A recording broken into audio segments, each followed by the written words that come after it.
Alright, so first you're going to open an empty project in Garageband. So this is the first thing that's going to come up when you open Garageband.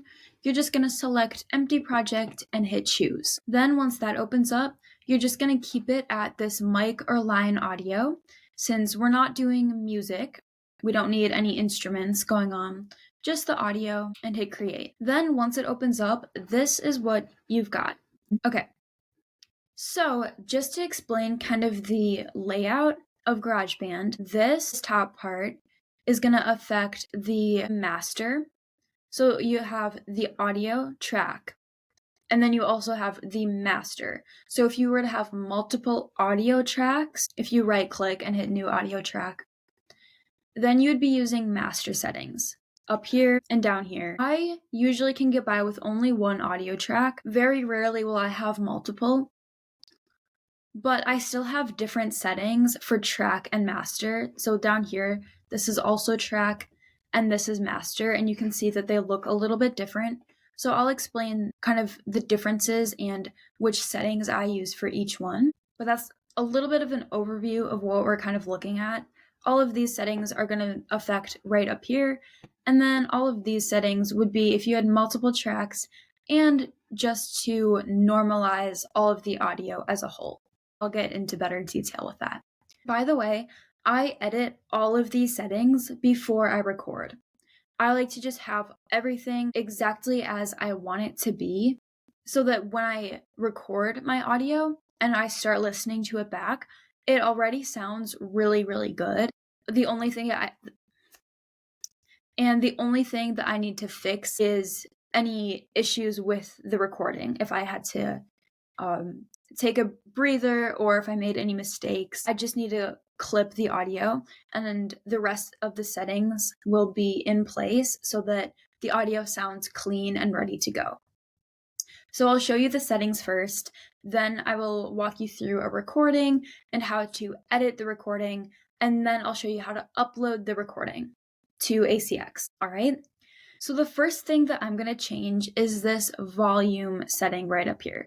This is volume, and then this is also volume. This is volume for the master recording.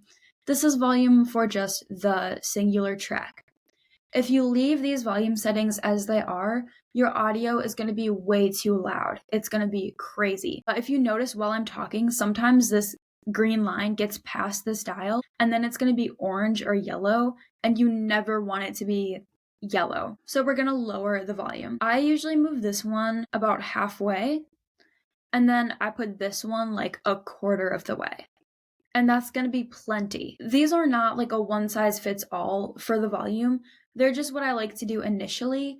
And then after I do a recording, I'll play around with these to make sure they are just right. Just remember that if you are listening to this through your computer or if your headphones are plugged into your microphone, make sure that the volume of the device that you're listening through is halfway. That way, all of your audio is going to be at a perfect neutral volume for someone who is listening to their audio at like a mid volume. And then they can raise or lower it, but they'll never get audio that is way too loud or way too quiet. At that point, it will just be their preference. All right, moving on. I'm going to just click this purple triangle button. This is your metronome. And again, GarageBand is used for music primarily, so the metronome would be to keep you on pace if you are singing or playing an instrument. But I find it really distracting and I don't really need that when I'm narrating. There's definitely a pace for when you're narrating, but usually you can kind of figure that out based on how quickly you can read the audio out loud and just what is going to sound the best for your listeners, and that's not going to be too fast. But I don't think you really need the metronome. If you want it, that's okay. I just think it's easier to record without it. And then over here, again, this is all music stuff, beat, tempo. I just hit this drop down and hit time. Time is the most useful thing for me as a narrator to see how long the audio clips are, but I don't really need any of this other information up here. So just the time is fine for me. That's all we need to edit up here. This is going to be your record button, your play button, your stop button, and then to fast forward or rewind. All right, then we move down to this box. Just make sure that you are selecting your microphone that you're listening through. Otherwise, that's it for this section. Then we'll go to plugins. These are what you use to clean up your audio and to get it sounding the best. So first, I've got my compressor up here. I'm going to turn it on by hitting this power button. You can also open it up and hit this button up here or flip this switch down here. They're all going to turn on the compressor. Now, for all of your plugins, I'll show you the settings I use. You can tweak your settings based off that, and if you think it sounds better a different way, you can continue to play around with your settings. But once you do that, once you get your settings to be the way I show you or the way you want them to be, you're going to hit this drop down where it says custom, and you're going to say save as. Okay, so where it says save as, you're going to name the setting. I call all of my settings audiobooks. You can do narration or whatever you're going to remember, and that's going to make the most sense for you. So I'm going to hit cancel since I already have the settings. So I'm going to hit the drop down and go to audiobooks. So this is the setting that I created that works for me. The only things that changed up here are the threshold and the ratio. So the settings that I have are for the threshold -3 decibels. And for the ratio, it's 2:1. This is what I use and what sounds the best for me when I narrate. I'm not an expert on this, however, and I don't know exactly what all of these settings do. If you would like to look more into this and do a little bit more research on why these settings work the best, go for it. But I have just tweaked these based on what sounds the best. And I'm sure they will work for you. So if you'd like to write these down, or if you're working along in your GarageBand file along with me, threshold and ratio are going to be these settings. These ones didn't change at all. And then just remember to save as and make it audiobooks or whatever works for you. This way you will never have to tweak these settings when you open the file. You'll just have to turn on each of your plugins, hit the drop down, and go to your settings that you saved. So you don't need to keep moving these things around or whatever. Just hit the ones you saved. So that makes it so much easier and so much quicker to start recording, and you don't need to mess around with this stuff every time, just the first time. Next, we'll go to the EQ. This is really, really involved. Again, I will show you the settings that I have. Feel free to mimic mine or play around with yours to see what works best for you. But first, I'll just show you my audiobooks setting right here. So this is what my EQ looks like. I'll walk you through each of these symbols and the settings that I have for each of them. I don't have anything for this one over here. For this orange wishbone looking one, I've got the dot raised just above the 100, and if you look down here, it'll come back up. The frequency, I have 98 hertz, the gain +3 decibels, and the Q is 0.1. So again, feel free to write those down or copy them if you're working alongside me. You can play around with this dot and move it around wherever you want. Apologize, now I messed it up a little bit. Doesn't make a huge difference, but you can move the dot around to kind of copy mine. You can also type in down here the settings that you want if you want to just mimic mine. So you can just type in the number that I have, I'm pretty sure. There you go. So that's the orange one. Moving to this yellow one, I've got the dot just under the 500. So the frequency is 500, the gain is -3, and the Q is 0.67. All right, next we've got this first green one. I have it just above almost to the 2K. The frequency is 1,830 hertz, gain is +2.6 decibels, and the Q is 0.26. All right. Going to the mint green right here. I've got my dot all the way up here. Frequency 50 hertz, gain plus 6.7 decibels, and Q is 0.5. Remember, you can also type in the number that you want. And then for the blue one, this one is still just sitting right here on this line. Frequency 7,700, gain is 0, and the Q is 0.54. And finally, for the purple, it's just lifted up here a little bit. Frequency 10,000, gain plus 3.7, and the Q is 0.71. Again, I'm not an expert on all of this stuff. This is just what sounds the best for my recordings, and I'm sure you will have very, very similar settings. So feel free to do a recording and listen through it and play around with your equalizer. I just recommend doing that after I show you the rest of the plugins that will make your voice sound a little bit better, and then play around with this if you feel like your voice is really high-pitched or really flat or whatever. This usually just makes my voice sound most like it does in real life and the most natural for when I'm narrating.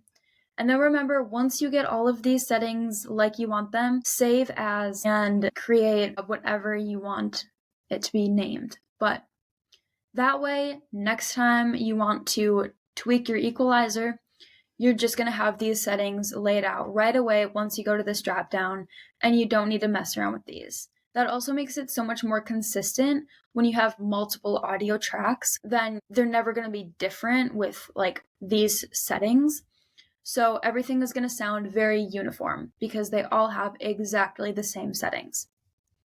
So that is the equalizer. Then we still need a couple more plugins.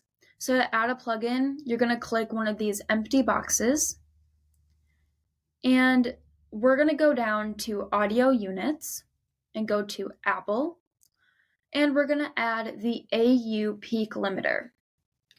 So that one is right here.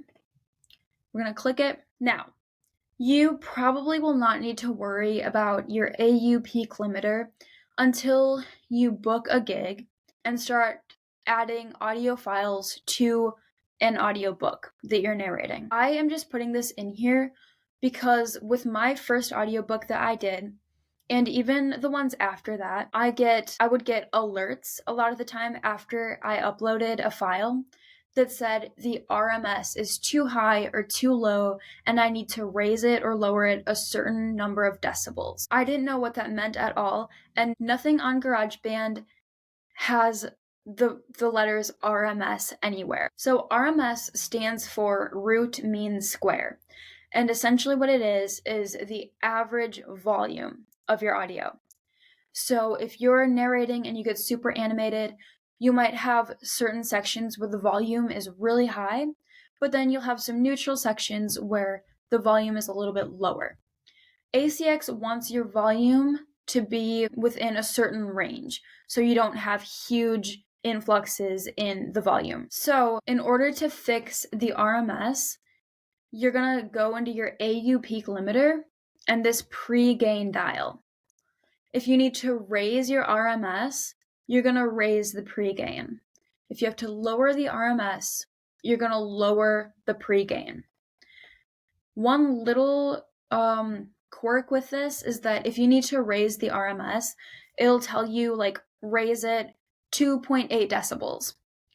But you can't go in here and just go to 2.8. That's still going to be a little bit off. So you do kind of have to play around with this to get it at the correct RMS. So what you might have to do is raise the RMS, raise the pre-gain a little bit, try to re-upload the file, and it might still turn it down, but just keep playing with your pre-gain until you finally upload it and it will be approved. It can be a little bit tedious, it's kind of annoying, but this is how you can fix it when that alert comes up. I kind of had to figure this out on my own, and it was so frustrating. So if that ever happens to you, just remember your AU peak limiter and the pre-gain. Again, you can upload auditions without touching this at all. It only comes in when you're uploading official audio for an audiobook, and ACX has their certain parameters of how all of the audio should be set up. And again, this is only volume. It doesn't have anything to do with your pitch or your tone of your voice or anything. It just is tweaking the volume. But with that, if you have to raise the pre-gain, it might cause the rest of your audio to sound a little bit louder. So keep listening to the audio a little bit as you're changing the RMS, so that if it ends up getting louder, you lower these settings a little bit so that they're at a comfortable volume. So that part is really frustrating, but at least here you have a way to fix that. So keep this in mind if that problem ever comes up for you. You don't need to do anything with this if you're not having any problems uploading your audio. But once you do start getting those alerts on your audio files, this is how you can fix that. Now there's one more plugin that we're going to add. Unfortunately, though, this one does not come with Garageband. You'll have to purchase it from the web and then download it and add it to Garageband. So we're going to be adding a noise suppressor. It's super, super effective, and it will cancel out a ton of background noise super easily. So you're going to go into Google and you're going to search up Waves Central. This is the first thing that comes up. Click on that, and then this is basically a site for a ton of plugins. The only one we're going to need, if you go into the search bar, is NS1. So here it is, the NS1 Noise Suppressor. We're going to open it. Currently, it is $35.99. I really, really recommend buying this, and I'll explain why in a second. But you're going to add it to your cart, buy it, and then I believe that you'll download Waves on your computer. I believe I've got it right here. This is the app. And then it will walk you through the whole process of how to add this plugin to GarageBand. If you are struggling with this and can't figure it out, I'll try to walk you through it, but I don't think I can right now without repurchasing it. But once you get that, you can add a plugin down here, go back to audio units. This time you're going to go into Waves, and then NS1 right here. So here it is. You're just going to raise or lower this dial to cut out your background noise. It's super powerful. Usually I can get by just keeping it up at 60 or 70, but sometimes I'll bring it all the way up to 100, and that is great too. But if you have it all the way up to 100 and you're still getting background noise, then you can resort to Noise Gate.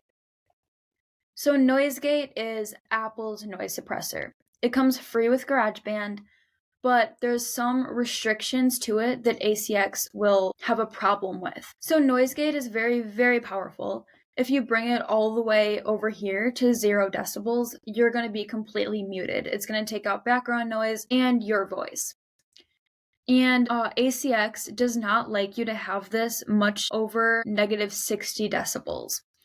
Once you get it up to there, ACX might start to flag it and say you took out too much audio or something. And with NS1, they're never going to have a problem with it. ACX isn't really tracking it. So you can have this up to 100%, no problem. It'll cut out most all of your background noise and you'll be just fine. That's why I recommend getting this and using Noise Gate as kind of a last resort, because Noise Gate can have some issues. It can also be too powerful where it takes out some of your audio and it starts skipping a little bit. And so it takes out audio as well as background noise, where this one is only ever going to be touching your background noise. But if you don't want to purchase a plugin right now, or if you're seeing this when that Waves deal is off and it's $150 and you would rather not spend that money right now, I totally understand that. Noise Gate is also an option, and you can play around with it, and I hope that it will also work for you. I just recommend using the Waves Central plugin just because that's what has worked best for me, and I've never had any problems with it. So I will link that plugin in the description if you would like to purchase it or at least look into it. But if not, noise gate is still here. I just find NS1 to be a better option. Also, I'm not sponsored by Waves or anything like that. I just think that it's a really good product. But this is all we're gonna do in this track over here. I'm gonna turn noise gate off for now. Then we'll go over to master. Now for master, I'm gonna turn off the EQ since I already have the EQ over here and I don't really need both. Then all we need to do over here is turn on the exciter and the limiter. The exciter over here is bright. It's on this dial. You can turn it on and off over here. And then you have the limiter over here as well. These are really important because while NS1 is not going to take out any of your voice or like your actual words, it could cause your voice to be a little bit more dull or monotone. Basically, it sounds like it kind of just sucked some of the oxygen out of your voice and it just sounds kind of bland. So you're going to use your exciter or this brightness over here. I like to turn it all the way up so that it just makes my voice a lot more interesting. And then the limiter, I turn it all the way down so it's not like limiting my voice inflection. So these are just going to restore your voice back to how it was. It also kind of works in conjunction with the EQ that we have over here of just making your voice sound natural and exactly as you were intending it to sound. You don't want to be acting out the book that you're reading and saying everything exactly as you want it to be, and then when you go into post-production, it sounds distorted and not as interesting as you were intending it to be. So by having the EQ at these settings, and by having the brightness all the way up and the limiter all the way down, your voice should sound almost exactly as you were intending it to be at the beginning. So those are all of my settings in GarageBand. Now I'm going to walk you through how to edit your audio after you record it. So I found an audition over here for a book on ACX, and I'm going to show you guys what the process kind of looks like as far as narration goes. A little tip before you start narrating is that you never want to put too much pressure on yourself before you start recording. You want to go into it being really relaxed. If you make any mistakes, that's okay. What we're not going to do is start recording, and after you make a mistake, go back into GarageBand, stop the recording, or delete the original recording, and try to narrate the whole thing all the way through. You're not going to tell yourself to get it perfect on the first try, because you just won't, okay? Even if you get a lot of experience and you're really good at narrating, maybe you won't make quite as many mistakes, but they're still going to be there. So it's super simple to cut out all of those mistakes, and it makes the narration process so much more enjoyable rather than saying, okay, I need to get this perfect right away. So this is what that kind of looks like. I'm just going to read this first paragraph up here. Remember to record it over here. You're going to press this red button, or you could press R on your keyboard. And then the metronome is going to be going for a couple of seconds. And then I usually start speaking after that goes off. All right. Then he turned it off. So at one point in there, I had to take a breath. And then I did make a little bit of a mistake at the end and had to kind of go back a little bit and redo that part. So this isn't what your audio is going to sound like. If you're using a real microphone, it's going to be much bigger and easier to see what you're looking at.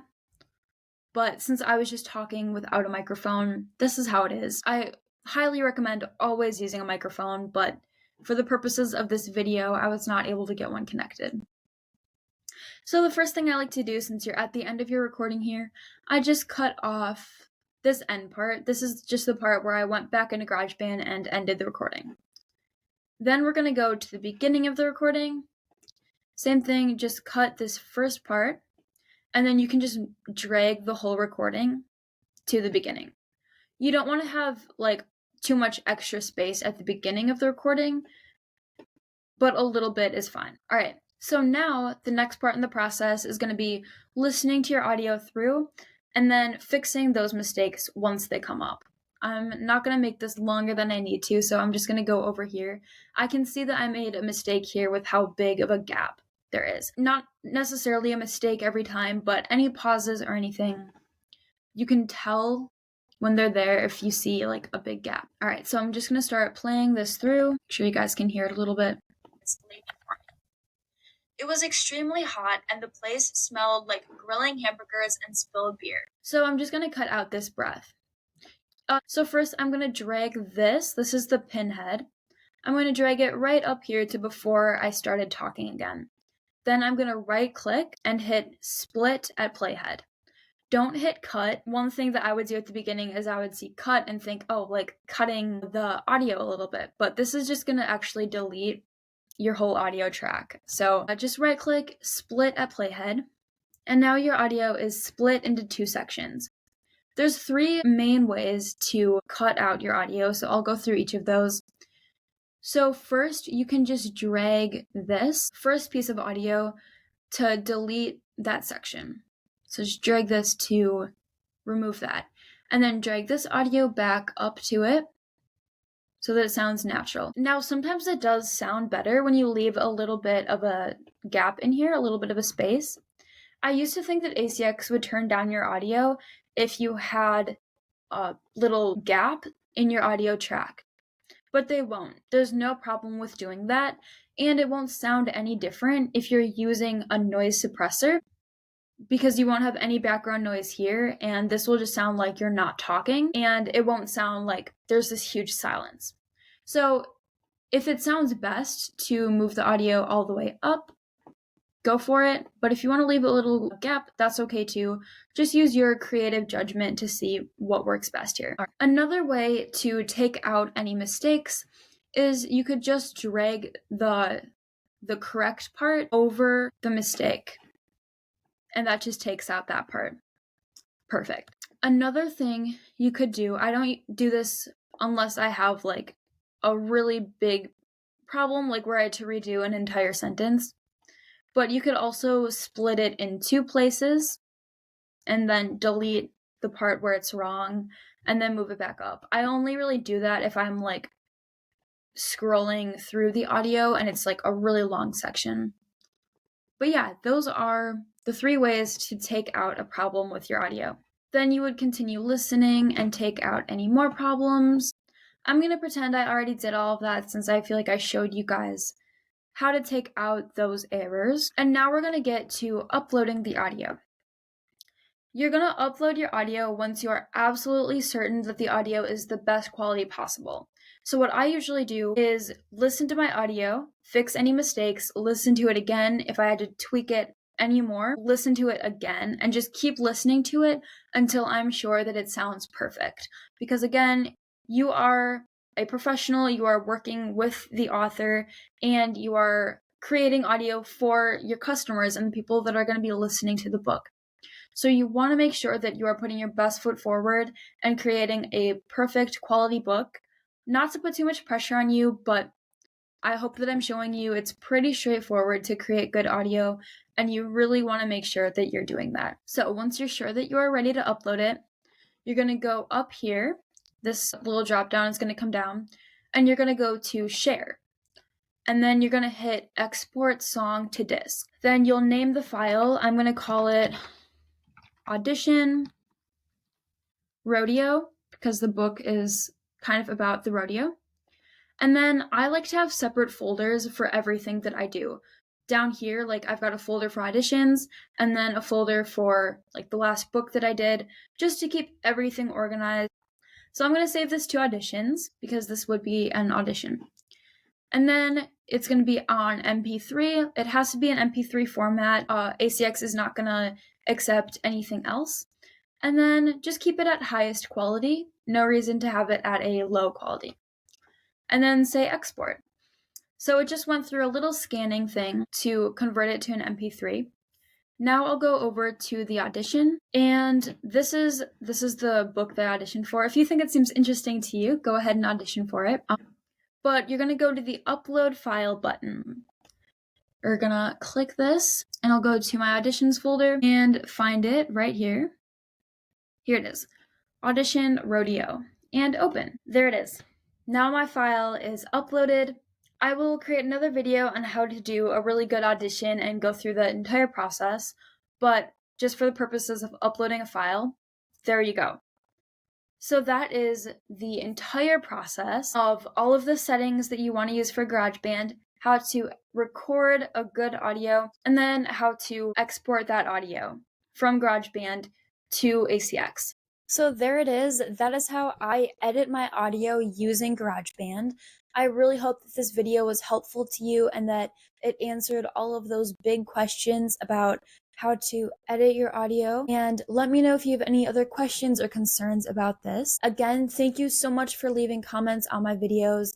Remember to give me any suggestions of videos that you might want to see.